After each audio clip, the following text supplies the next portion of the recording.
Welcome to the latest edition of the LL Basketball Roundtable, brought to you the redundant signage indicates by Student Transportation of America.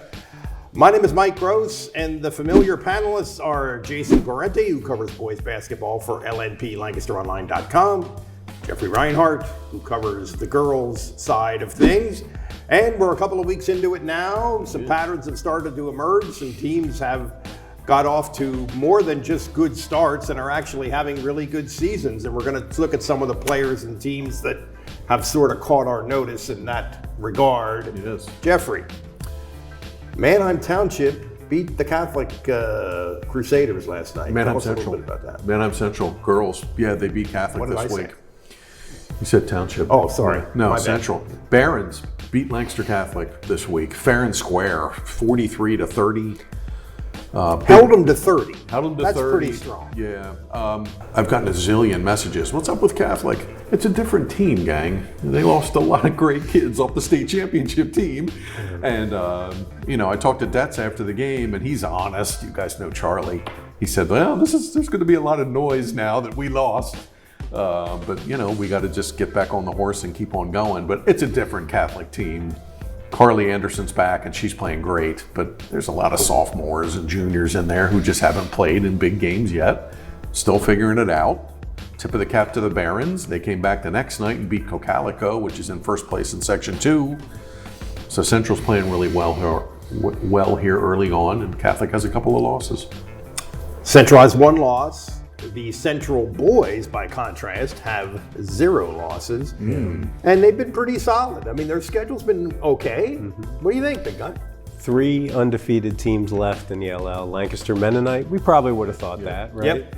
Warwick, that wouldn't have surprised us. They were in the league final last year. Yep. And Central, which has become this perennial successful team. Yeah. They used to be they'd have a great player or two, they'd be really good, then they would drop off, and then it would cycle It used to to the be next. very cyclical, and now Charlie Fisher seems like Charlie Fisher has built a consistent winner.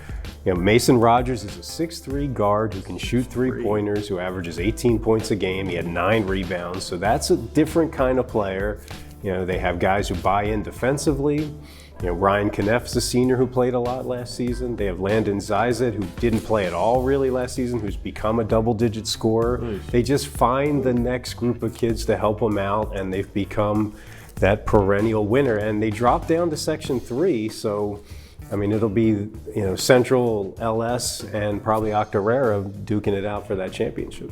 Nice. It seems like we have a lot of guys, maybe this is true on the girls' side too, but it seems like we have a lot of guys that are scoring like 18 in a game or above in the league, which is a lot in a 32-minute game. And right? So we also have guys approaching milestones. We have a lot of 1,000-point scorers, and I think those things are connected because these are guys who played a lot of varsity. We might have 6,000 or 7,000-point scorers before the season is over. Yeah. So you have guys who might be in their 3rd year of varsity play who are capable of putting up bigger numbers than they have in the past. And yeah, it's an interesting league because there isn't that sort of overwhelming powerhouse, but there's about 8 to 10 teams that are good enough to knock each other off, and you don't really know what's going to happen on a given night. yeah, we got a long way to go in that regard. A lot of those teams haven't played each other yet that you're talking about. Yeah. How about a couple individuals, Ryan's on your side of the Okay. girls? Janae Patterson from Pequay Valley has been unreal. She's averaging 23. And they are undefeated. And Pequay Valley, I got a chance to see them Tuesday up at Columbia. They hadn't beaten Columbia since 2019-20, pre-COVID. Columbia's had their number, beat them twice in the district semifinals the last 2 years. So a big game mentally for Pequay Valley on Tuesday, and they went up to Columbia and beat them. And Janae Patterson was great. She had 22. She's coming up on 900 points as a junior, so she'll hit 1,000 this year.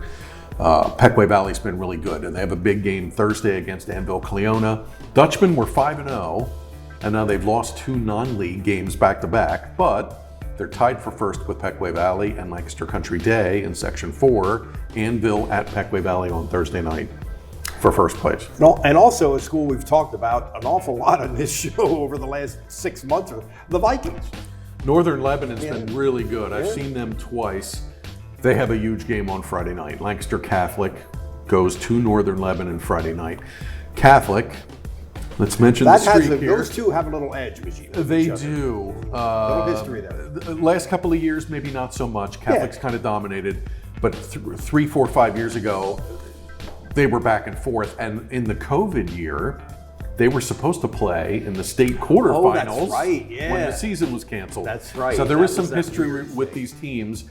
And with Catholic kind of retooling and Northern Lebanon with all 5 starters back with an undefeated start, this is a year where Northern Lebanon could maybe jump above them. Yeah. And Friday night's a huge game.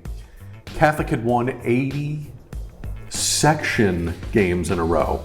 Remember, we had the Section 5 with the crossovers a couple of years ago. They lost a crossover game in there to Manheim Central, ironically. And the last teams that had beaten Catholic before all these crazy winning streaks was Northern Lebanon. So looking forward to Friday in Fredericksburg. That should be really good. Now, a boys' result that jumped off the email, as they say, last night. McCaskey over previously undefeated Cedar Crest, 65-62. Jason. So McCaskey was 1-5 going into this game. Let's go on a journey here, shall we? District 3 is going through a reorganization. The city schools are not what they used to be. Including Reading. Reading High is down. And Harrisburg. Absolutely. Harrisburg is down. We talked about Lebanon went 2 years without a win. York High, where Columbia coach Kerry Glover is now, is still also has a losing record this season. Wow. But those teams are still dangerous because they play at a different pace and in a more disruptive style than most opponents, especially you'll see in Section 1. So no coach is going into a game against McCaskey thinking, we have it easy tonight. There's things to worry about. So how do they beat Cedar Crest? Well, they have 2 kids who can score 18 points a game, Jelani Porter and DeAndre Jones. Porter drops in 35 against Cedar Crest. How many players in the LL are capable of scoring 35 points in a game? Only one other player's done it. Against a good team. Chase Smucker did it against York Catholic. That's partially because of talent, and you don't play at the pace to get that kind of scoring. You don't have enough possessions. But McCaskey does. So all of a sudden the game's in the 60s. Cedar Crest doesn't want to play in the 60s. Yeah, and they haven't before. Yeah, they want to play in the low 50s, high 40s. So now they're chasing a pace they don't want to play, and that's how you get a big upset. Now, can McCaskey do this enough to contend in Section 1? I don't know, but they can wake up the Echoes for one game. They can pull off a surprise, and I mean, it won't be the last time they beat somebody that you don't think they should beat, I would bet. LL League is more fun in every sport when McCaskey's good. Yeah, and Section 1 is crazy. Section 1 is going to be, every night there's going to be a result, and you kind of look at it and go, how did that happen? Township beat Hempfield this week. Yeah, well, Township's really good. But there was the Penn Manor beating Township down 8 with a minute to go. Wow. I think Penn Manor is quietly 6-1. Yeah, they're the only team that is 2-0 in the section. Everyone else has a loss already, so that shows you how balanced it is. Interesting. All right, Rhines, what are you looking forward to? What are you going to be covering rest of the week? Thursday night, I'll probably check Peckway Valley again. They're undefeated and they host Anvil Cleona. That'll be for first place. Country Days also 2-0. Country Days only played 3 games. Yeah, that's it. Yeah, the boys started late 8 or 7. Or some international tour. I guess. I don't know what's going on, but they'll get to 22 somehow. So I'm going to check that out. Peckway Valley's going to be a story. They got a shot to run the table. I hate to jinx them here on December whatever. Ooh, but they got a shot. You may hate to, but you just did. Sorry, Kinzers. Bullseye on you. Friday night, Northern Lebanon, Lancaster Catholic. Should be a lot of fun. I'm going to have to dig to find out the last time Catholic lost 2 games in a row in section play. It's probably been over a decade. I think it's James Naismith was involved. It might have been, but hey, they can go up there and win and get back on track. We shall see. But an interesting